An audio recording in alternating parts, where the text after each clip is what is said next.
Bonjour à tous, je reçois régulièrement dans les commentaires ce type de questions. Et aujourd'hui, ce qu'on va essayer de faire, c'est de répondre à ça. Est-ce que c'est une bonne chose d'investir sur des actions à dividendes ou non qui se sont cassées la gueule?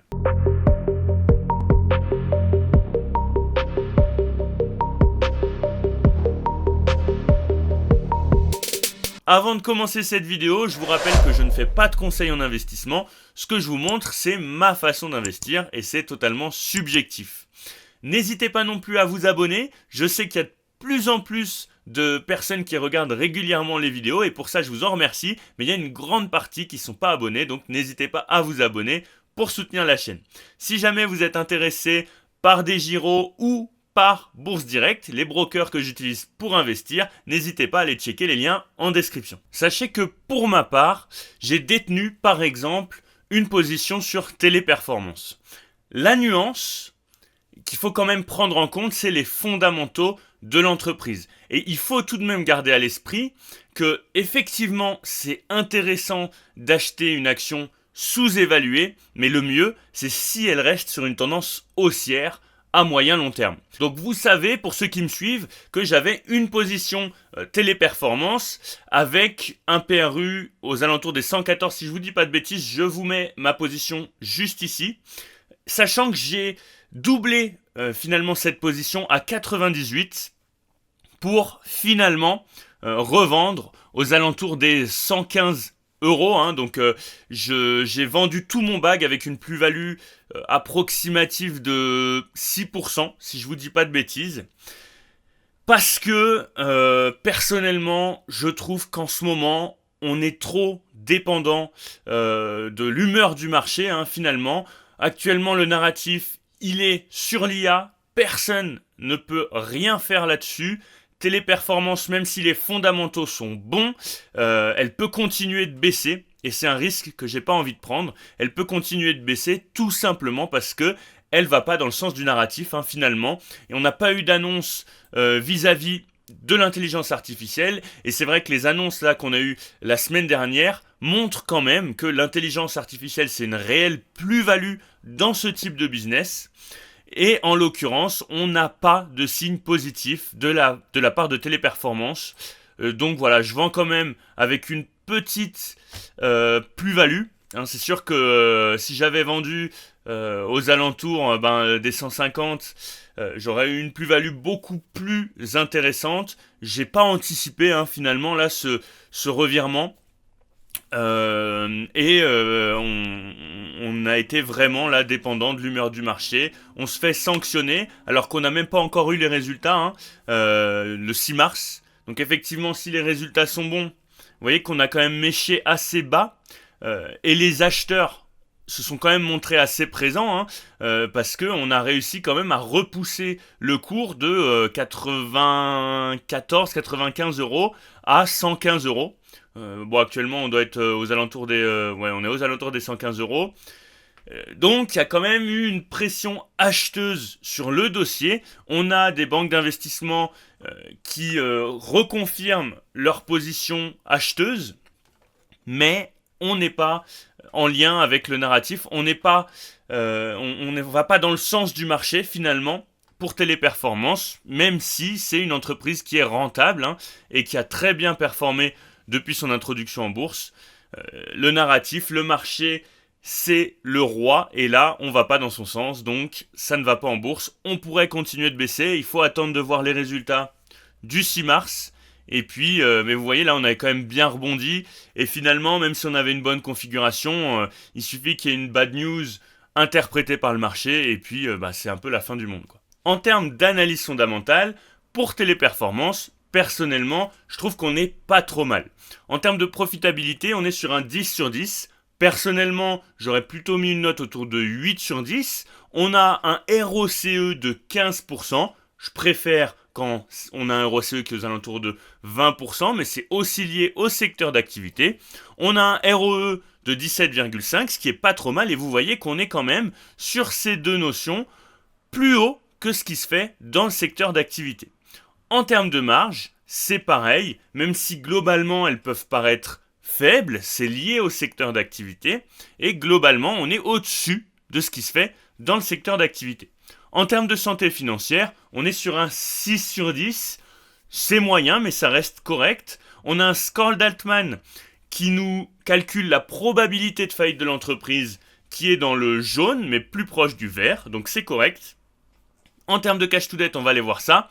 On a quand même une dette importante par rapport au cash, donc la dette en rouge, le cash en vert, un cash qui a tendance à diminuer sur les trois derniers résultats, et une dette qui est plutôt globalement en hausse. En termes de revenus, c'est tout à fait correct, on a une croissance qui est continue, et ça c'est une très bonne chose. Ensuite, si on regarde, bon déjà on n'a pas de severe warning, donc ça pareil, un gros point positif. On va aller voir quand même les good signs, c'est vrai que je vous montre rarement les good signs, donc on va aller voir ça. Alors, effectivement on a des marges qui sont en croissance, on a aussi un revenu per share qui est en croissance aussi, et qui est en croissance depuis un moment, c'est assez continu, donc ça c'est une très bonne chose, et un dividende qui est aussi très positif. Je vous le montre pas sur cette vidéo, je vous l'ai déjà analysé, mais vous pouvez aller regarder en termes d'historique de dividendes sur Téléperformance, c'est très positif. Si on regarde maintenant en termes de GF Value, on a beaucoup de vert, on est très largement sous-évalué, mais en même temps, on a un narratif qui va pas dans le sens de Téléperformance, donc on pourrait continuer notre chute. Ensuite, on a Icade. Alors Icade, personnellement, c'est pas une société que je connaissais, donc dans ce cas-là, je vais sur Zone Bourse et je regarde dans l'onglet Société pour savoir un peu ce que fait l'entreprise. Donc c'est une foncière de bureaux, notamment, donc effectivement, dans le narratif actuel où on a du télétravail depuis la période Covid, etc., on n'est quand même pas tout à fait dans le narratif des marchés, et à plus ou moins long terme, il faudrait peut-être que l'entreprise se renouvelle parce que les bureaux, ce sera moins porteur que ça a pu l'être dans les années précédentes. Donc voilà, promoteur, logement tertiaire, équipement public. Bon, on n'est pas que sur une foncière de bureaux. En termes de répartition du chiffre d'affaires, on a de la promotion à hauteur de 57%. Ça, c'est une bonne chose. Là, c'est vrai que c'est un petit peu compliqué pour l'immobilier, comme on l'a vu avec Nexity, qui annule complètement son dividende alors qu'on avait un dividende énorme et que les gens investissaient pour le dividende. Ça, c'est un petit peu le piège aux actions à fort dividende. Mais bon, l'immobilier en ce moment, on sait qu'on est dans une période compliquée. Et donc, on fait de la promotion, mais ça ne veut pas dire qu'à long terme, la promotion, ça ne reprendra pas. On a quand même une population qui globalement est en train d'augmenter. Il faut des logements, donc globalement, ça peut être quand même un secteur qui va fonctionner dans les années à venir. Ensuite, on a tout ce qui est lié aux résidences commerciales à hauteur de 25%. Ensuite, on a Health Property Investment qui est à hauteur de 20%. Et puis, on a d'autres petits business à hauteur de 1%. Voilà. Pour le business de l'entreprise, moi, j'aime bien quand même me renseigner, essayer de comprendre un petit peu ce que fait la société. Ensuite, on va aller regarder sur GuruFocus. Et là, en termes de fondamentaux, c'est pas terrible du tout. Forcément, on a une santé financière qui est très faible parce que l'immobilier est dépendant des taux d'intérêt, c'est dépendant d'un endettement. On utilise l'effet de levier de l'emprunt qu'on peut faire à la banque. Et là, vous voyez qu'on a un score d'Altman qui est dans le rouge. On est quasiment on a beaucoup de probabilités de faire faillite. On va quand même aller voir le cash to debt qui, lui, paraît intéressant, du moins par rapport au secteur d'activité. Vous voyez, on a toujours marqué VS Industry. D'ailleurs, si jamais ça vous intéresse d'utiliser GuruFocus comme moi je le fais actuellement, vous avez un lien de parrainage dans la description. Donc voilà, on a une dette qui est en constante augmentation, vous le voyez en rouge, et on a un cash qui stagne. Donc globalement, c'est une entreprise qui n'arrive pas à générer du cash, et ça, en période de crise, c'est rédhibitoire. Ça veut dire que c'est une entreprise qui est dépendante finalement de l'emprunt, qui n'a pas assez de cash pour faire des investissements, et là, on a des taux d'intérêt élevés, donc c'est une entreprise qui a du mal à gérer ça, hein. L'emprunt est cher, hein. L'argent est cher aujourd'hui, elle en a besoin, et donc forcément ça la met en difficulté. En termes de revenus, c'est pas terrible, hein. On stagne un petit peu, bon, c'est stable, donc pourquoi pas. Et attention, on a un net income qui est négatif sur le dernier exercice, donc je pense que c'est ce qui explique aussi la sanction du marché. Je pense qu'on a fait le tour. Bon, en termes de profitabilité, c'est moyen, hein. Un ROCE de 7,5, c'est pas du tout terrible.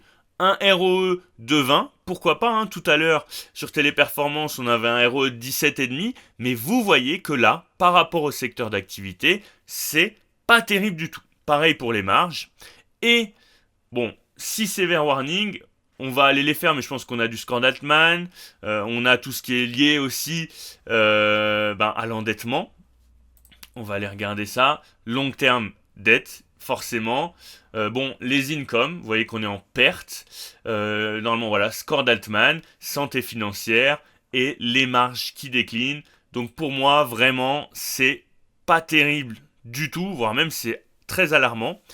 Et en termes de GF value, c'est hyper lisible.